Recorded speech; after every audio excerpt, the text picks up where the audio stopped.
Doesn't that chord sound nasty?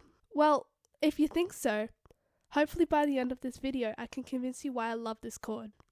Let's start by breaking down the E7 sharp 9 chord. We'll ignore the 9th for a moment and just look at the dominant 7th chord. Dominant 7th chords are naturally unstable because of their need to resolve. This need to resolve comes from the tritone interval created between the G sharp and the D. The G sharp wants to resolve a semitone upwards and the D a semitone down, so we get, which is basically a perfect cadence. Now let's add the 9th back in.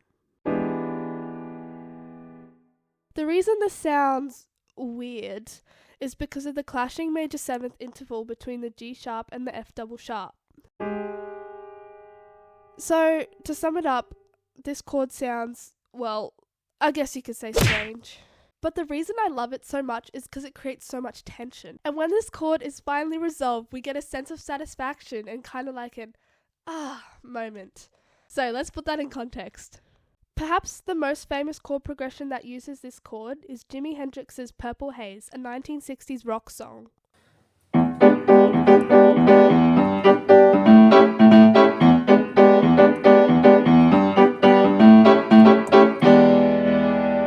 Isn't this chord progression so cool?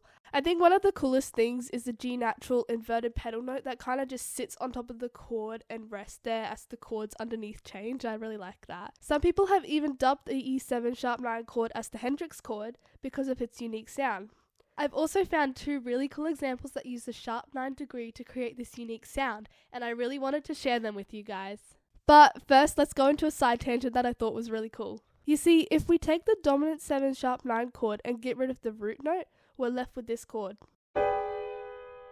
Now, I don't really know what this chord is called, but if I had to take a guess, I'd probably say it's a G sharp diminished chord with a major 7th.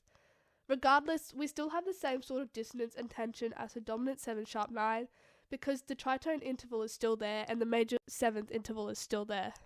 Anyways, this is like a really super cool chord, and it's really interesting to see how this chord can be used in a bunch of different contexts. Maurice Rell in particular was really fond of this chord and used it in his 1905 piano suite, Miroirs.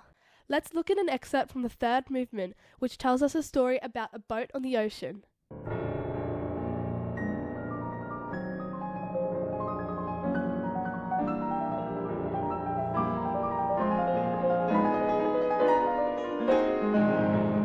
Or, in another context, here's the start of Leonard Bernstein's Mambo, which also makes use of this chord.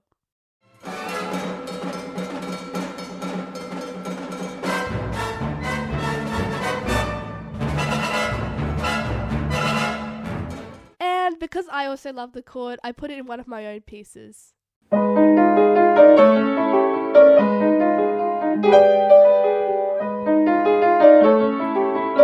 However, if we look at this from a different angle and pretend that the G sharp is actually an A flat instead, we kind of get this G major chord over A flat. This is also a really super cool chord. Let's see how Errol Garner resolves this in his 1954 jazz standard, Misty.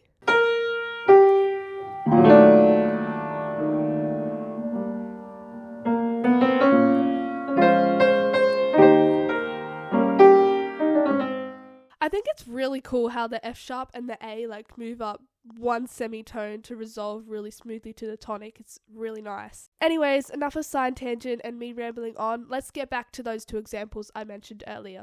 So the first example is Jet Song from Leonard Bernstein's Westside Story.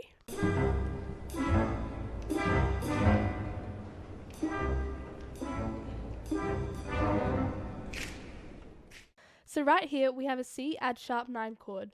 I guess you could say that the 9th has been dropped by an octave, so now we have this semitone clash between the D sharp and the E natural instead of the major 7th interval that we had before. Another cool thing to mention is that, as a listener, we're unsure of whether the chord is major or minor because of this clash. But I think the dissonance is what makes this chord sound super unique and cool. And my final example, probably my most favourite example, and kind of the whole reason I made this video, is from the second movement of Percy Granger's Lincolnshire Posy. Let's listen to it.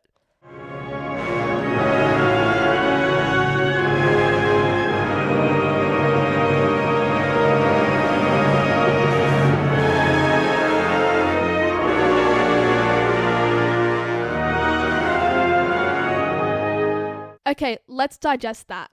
So right here we have like an F augmented 7 sharp 9 chord. Because we don't have a C, we have a D flat instead.